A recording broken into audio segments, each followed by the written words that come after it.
পঞ্চম সারিতে রয়েছে anti tank guided weapon মেটিস M1, যা শত্রুর যে কোনো ট্যাঙ্ক নির্ভুলভাবে আঘাত করে ধ্বংস করতে সক্ষম।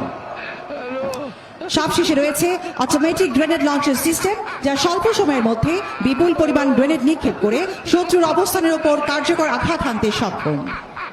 এই কামানটির সবচেয়ে বড় সুবিধা হলো এর উচ্চ পরিসীমা এবং সহজ পরিচালনা। এটি একটি পোর্টেবল কামান, যা যুদ্ধক্ষেত্রে দ্রুত স্থানান্তরিত করা যেতে পারে।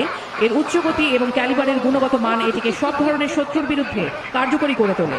105 মিলিমিটার হাউটজার M56 যুগোস্লাভিয়ায় তৈরি একটি হালকা ওজনের অত্যাধুনিক কামান, যা বিশেষভাবে নির্ভুল গোলাবর্ষণে সক্ষম। এবার যান্ত্রিক বহর এগিয়ে আসছে গোলন্দাজের রাডার বহর।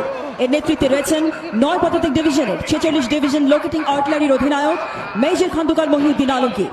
এই কন্টিনজেন্টে রয়েছে চীনের তৈরি 2 set SLC-2 weapon locating radar. রাডারের প্রতিটি সেটে একটি টার্মিনাল যান, একটি RF যান এবং একটি জেনারেটর যান রয়েছে। এই রাডার 50 কিলোমিটার দূরত্ব থেকে সঠিকভাবে শত্রুর অবস্থান শনাক্ত করতে সক্ষম। তৃতীয় সারিতে রয়েছে remote control mined IED clearing vehicle Bozena 5 ও মেটাল শার্কবোট।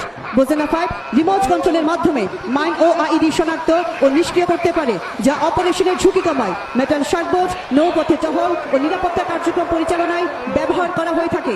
এবার এগিয়ে আসছে দ্রুত ও নিশ্চিত এই মন্ত্র দীক্ষিত কোরো সিগন্যালসের যান্ত্রিক বাহু।